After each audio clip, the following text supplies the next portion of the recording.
بسم الله الرحمن الرحيم. الحمد لله الذي لم يلد ولم يولد ولم يكن له كفوا أحد،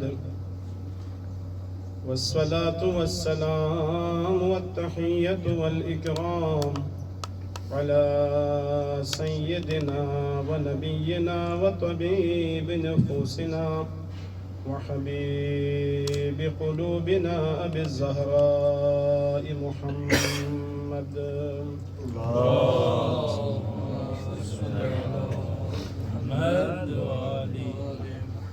وعلى آله الطيبين الطاهرين المعصومين المظلومين، واللعنة الدائمة على أعدائهم أجمعين من الآن إلى لقاء يوم الدين. بسم الله الرحمن الرحيم. فقل تعالوا ندعو أبناءنا وأبناءكم ونساءنا ونساءكم وأنفسنا وأنفسكم ثم نبتهل فنجعل لعنة الله على الكاذبين. صلوات اللهم صل على محمد.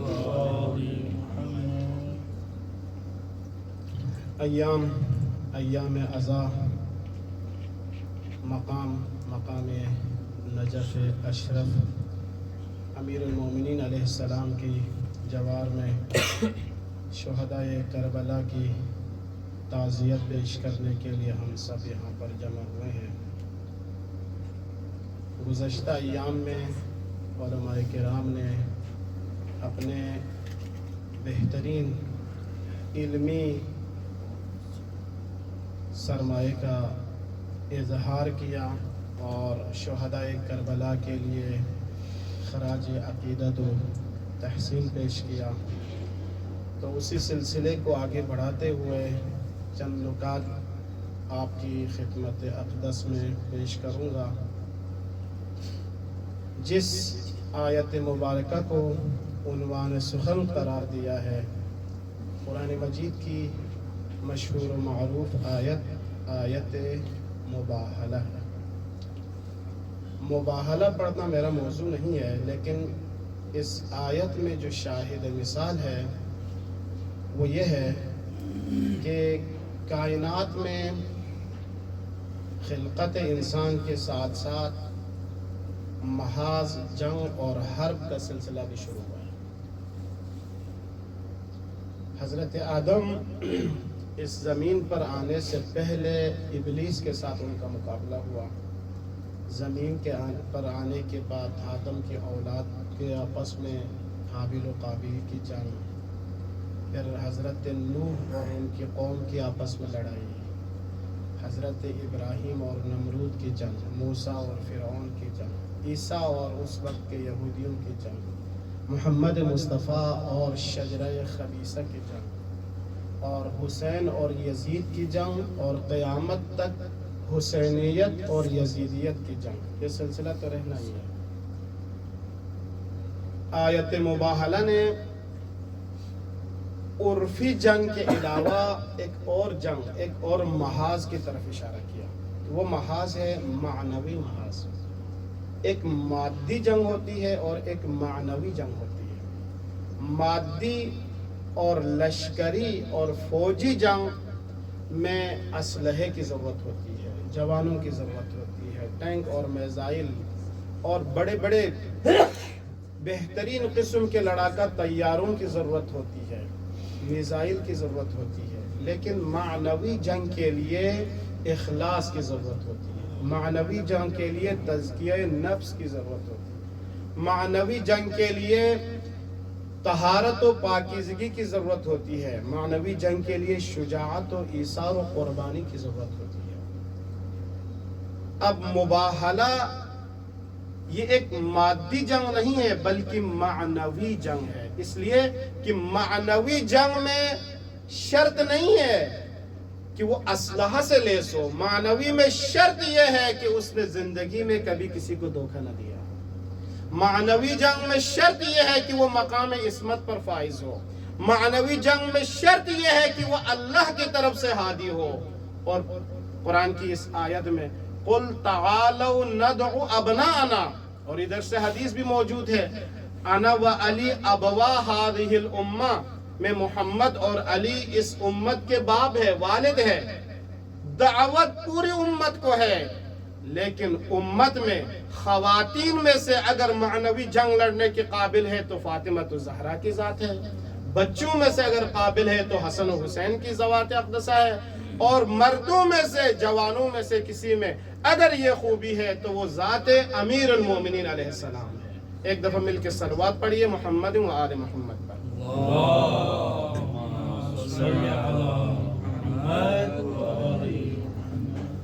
بس اس نقطے کے بیان کے بعد جو ہمارا اصل موضوع ہے، واقعہ کربلا، حادثہ کربلا، اس جنگ کو آپ کس نگاہ سے دیکھتے ہیں؟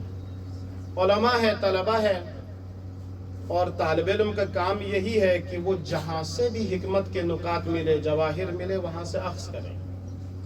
اس میں مسلم، غیر مسلم، شیعہ، سنی کئی وہ نہیں ہے، اس میں فرق نہیں ہے، اس لیے کہ یہ حکمت مومن کا میراث ہے، اور جہاں سے بھی ملے مل جائے۔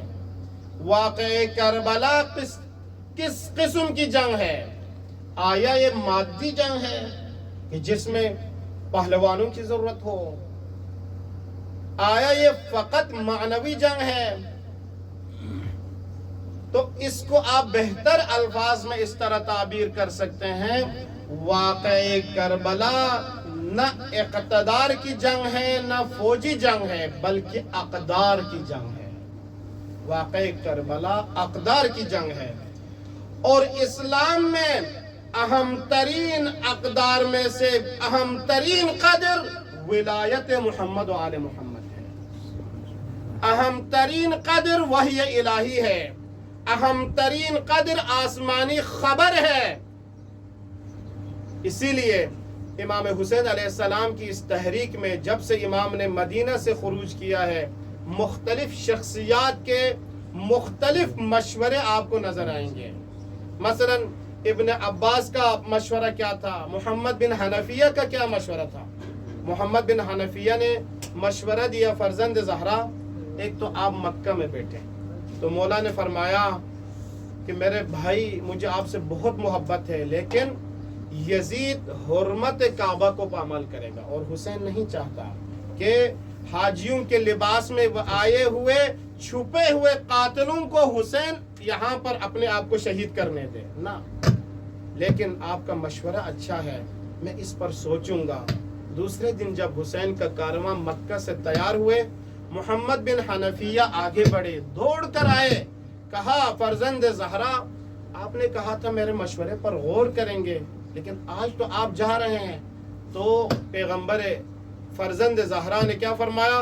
کہا کہ میں نے خواب میں اپنے جد کو دیکھا، جد محمد مصطفیٰ نے خبر دی ہے حسین کہ ان اللہ شاء ان یراک قتیلا، حسین مشیت پروردگار یہ ہے کہ تجھے قتل ہونا ہے۔ امام حسین علیہ السلام جب کسی کو خاموش کرنے والا ایسا جواب دینا ہو تو فوراً پروردگار اور محمد مصطفیٰ کی طرف نسبت دیتے تھے، اور اپنے ما فی الضمیر کو، اپنے ہدف کو بیان کرتے تھے۔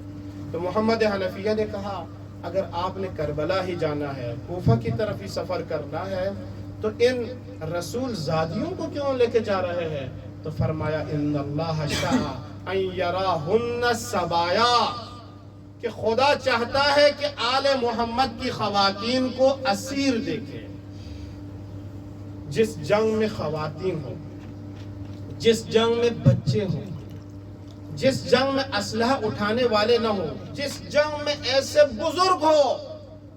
حبیب ابن مظاہر کے بارے میں مشہور یہ ہے کہ شہداء کربلا میں سب سے بزرگ وہی تھے، لیکن آپ تاریخ دیکھیے گا ان سے بھی ایک بزرگ تھے۔ اس بزرگ جب واقعہ کربلا رونما ہو رہا تھا، اس کی کمر جھکی ہوئی تھی، اس کے ابرو اتنے لمبے تھے کہ اس کو سامنے نظر نہیں آتا تھا۔ اس بزرگ نے کیا کیا؟ اپنے امامے کو اتار کر کمر کو باندھا، اپنی کمر کو سیدھا کر دیا، اپنے رومال سے اپنے ابروں کے بال کو پیشانی کے ساتھ باندھ دیا اور تلوار اٹھا کر فرزند زہرا کے سامنے چلا گیا. تو اس وقت تاریخ کہتی ہے امام حسین نے فبکا بکان شدیدہ، بلند آواز سے گریہ کیا کہ زہرا کے لال پر اتنی غربت. آج ایک بزرگ اپنا امامہ اتار کر کمر کو باندھ رہا ہے، اپنے رومال کو اپنے ابروں کو باندھ کر حسین کی مددگار کو آ رہا ہے. یہ جنگ یہ مادی جنگ نہیں تھی، یہ مقابلہ مادی مقابلہ نہیں تھا، یہ اقدار کا مقابلہ تھا کہ امت اس حد تک گر چکی تھی. ارید ان آمر بالمعروف وانہا عن المنکر، میں چاہتا ہوں امر بالمعروف کروں نہیں عن المنکر کروں. خرجت لطلب اصلاح امت جدی رسول اللہ، کہ جب ایک شخص بگڑ جائے، ایک شخص خواب غفلت میں گرفتار ہو جائے، تو اس کو بیدار کرنے کے لیے شہید باقر الصدر کی زبانی اس کو پانی کے چھینٹوں سے بیدار کیا جاتا ہے. لیکن اگر پوری امت سو جائے، زہرا مرضیہ ایک ایک دروازے کو کھٹکھٹاتی رہے کہ آؤ ولایت کی دفاع کرو، آؤ علی کا ساتھ دو، آؤ زہرا کا ساتھ دو، امت بیدار نہ ہو. حسن مجتبیٰ کے جنازے پر تیروں کی بارش ہو جائے، امت بیدار نہ ہو. حسین کو مدینہ چھوڑنا پڑے، امت بیدار نہ ہو. تو اس امت کو پانی کے چھینٹوں سے نہیں، اس امت کو علی اکبر کے لہو سے بیدار کرنا ہوگا. اس امت کی اصلاح کے لیے زینب و کلثوم کی چادر کی قربانی دینی پڑے گی، وَإِلَّا یہ امت نہ بیدار ہوگی نہ اقدار اسلامی کی اس کو کوئی پرواہ ہوگی. یزید کی کوشش یہی تھی کہ جس طرح محمد مصطفیٰ کی شہادت کو چھپایا گیا، جس طرح زہرا مرضیہ کی شہادت کو چھپانے کی کوشش کی گئی، جس طرح امیر المؤمنین کی شہادت کو ابن ملجم کے گلے میں ڈال کر دفن کرنے کی کوشش کی گئی، جس طرح امام حسن کی شہادت کو اس کی زوجہ کے گلے میں ڈال کر چھپانے کی کوشش کی گئی، یہی کوشش، یہی روش، یہی پالیسی، یہی تدبیر یزید کی امام حسین کے بارے میں بھی تھا. لیکن حسین ابن علی جانتے تھے کہ میں میری شہادت کو نہ کسی خاتون کے گلے میں ڈالنے دوں گا، نہ کسی شخص کے ذمے لگانے دوں گا، بلکہ میں ایسے کربلا، ایسے میدان کا انتخاب کروں گا کہ قیامت تک آنے والی نسلوں کو پتہ چل جائے کہ حق پر کون تھا اور باطل پر کون تھا. اقتدار کے حامی کون تھے، اقدار کو احیا کرنے والے کون تھے. حسین کی جنگ اقدار کی جنگ تھے. آج اگر ولایت کی صدا زندہ ہے، آج اگر مظلوم کے خلاف قیام زندہ ہے، اگر مستضعفین کی حمایت زندہ ہے، آج اگر اذانیں ہو رہی ہے، آج اگر نماز زندہ ہے، آج اگر قرآن محفوظ ہے، تو حسین ابن علی کی اس اقدار کی جنگ کے مرہون منت زندہ ہے.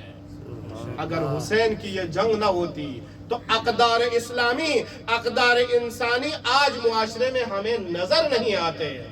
بس حسین فاتح جنگ ہے، حسینیت قیامت تک فاتح ہے، اس لیے کہ جس مقصد کے لیے حسین نے قیام کیا تھا وہ مقصد حسین نے حاصل کر لیا، اور جس مقصد کے لیے فوج یزید میدان کربلا میں آیا تھا اس مقصد میں ناکام و نامراد ہوا تھا، آج بھی ہو رہا ہے، قیامت تک ہونے والا ہے.